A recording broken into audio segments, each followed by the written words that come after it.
hello నమస్తే welcome to Andhraprabha నేను మీ Shravani Jaipur film ఫెస్టివల్లో మంగళవారం మూవీకి రికార్డుల పంట పండింది 4 అవార్డులను సొంతం చేసుకొని సత్తా చాటింది హాట్ బ్యూటీ పాయల్ రాజ్పుత్ మంగళవారం మూవీలో నటించింది హస్సముద్రం చిత్రాల తర్వాత అజయ్ భూపతి దర్శకత్వం వహించిన సినిమా మంగళవారం థ్రిల్లింగ్ రెస్పాన్స్ తో థియేటర్లో బ్లాక్ బస్టర్ హిట్ అందుకుంది 2023లో నవంబర్ 17న థియేటర్లో రిలీజ్ అయిన మంగళవారం మూవీకి అదిరిపోయే రెస్పాన్స్ వచ్చింది అజయ్ భూపతి టేకింగ్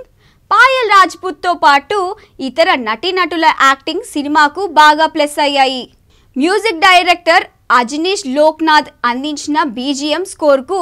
ట్రెమెండియస్ రెస్పాన్స్ వచ్చింది థియేట్రికల్ రిలీజ్ తర్వాత ప్రముఖ ఓటీటీ డిజ్నీ హాట్స్టార్లో విడుదలైంది మంగళవారం మూవీ ఓటీటీలో కూడా మంచి రెస్పాన్స్ రావడంతో ప్రస్తుతం స్ట్రీమింగ్ అవుతోంది ఉత్తమ నటిగా పాయల్ రాజ్పుత్ అవార్డు అందుకోగా ఉత్తమ సౌండ్ డిజైన్ విభాగంలో రాజాకృష్ణ అవార్డు సొంతం చేసుకున్నారు అలాగే ఉత్తమ ఎడిటింగ్ కేటగిరీలో గుల్లపల్లి మాధవ్ కుమార్ ఉత్తమ కాస్ట్యూమ్ డిజైన్ విభాగంలో మధుసూరన్ మొహమ్మద్ అవార్డ్స్ అందుకున్నారు